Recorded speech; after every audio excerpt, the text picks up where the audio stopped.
Hello everyone, welcome to my channel. In this video we are going to learn networks. So let's start.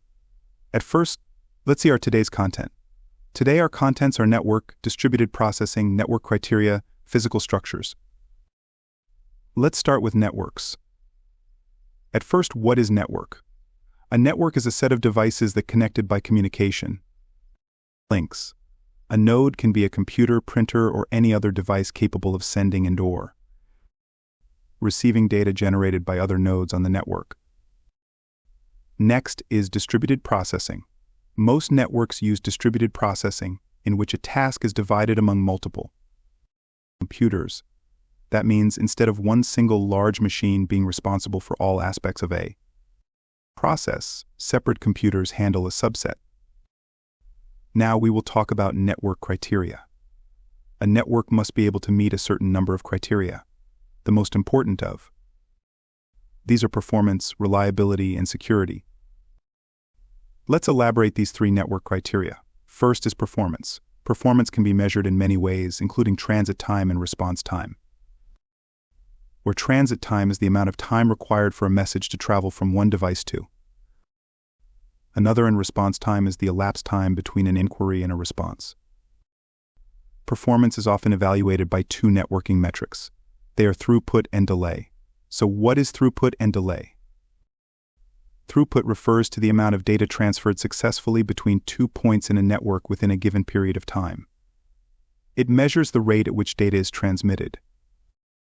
Delay, also known as latency, is the amount of time it takes for a packet of data to travel from the source to the destination across a network. We often need more throughput and less delay. If we try to send more data to the network, we may increase throughput, but we increase the delay because of traffic congestion in the network. The second criteria is reliability. In addition to accuracy of delivery, network reliability is measured by the frequency of failure, the time it takes a link to recover from a failure, and the network's robustness in a catastrophe. Security. Network security issues include protecting data from unauthorized access, protecting data from damage and development, and implementing policies and procedures for recovery from breaches and data losses. Now we will learn physical structures. There are two parts in physical structure. They are connection and topology. We will learn topology in the next video.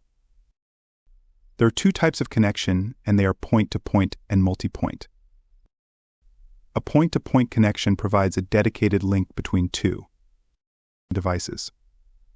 The entire capacity of the link is reserved for transmission between those two devices. Let's see an example.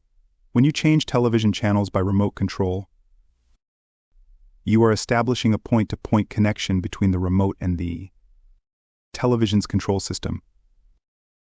A multi-point connection is one in which more than two specific devices share a single link. In a multi-point environment, the capacity of the channel is shared, either spatially or temporally. If several devices can use the link simultaneously, it is a spatially shared connection. If users must take turns, it is a time-shared connection. In the diagram, you can see that in point-to-point connection there are only two stations connected to each other, but in multi-point there are several stations connected through the same link. That's all for today. Thank you for watching my video. See you in the next lesson.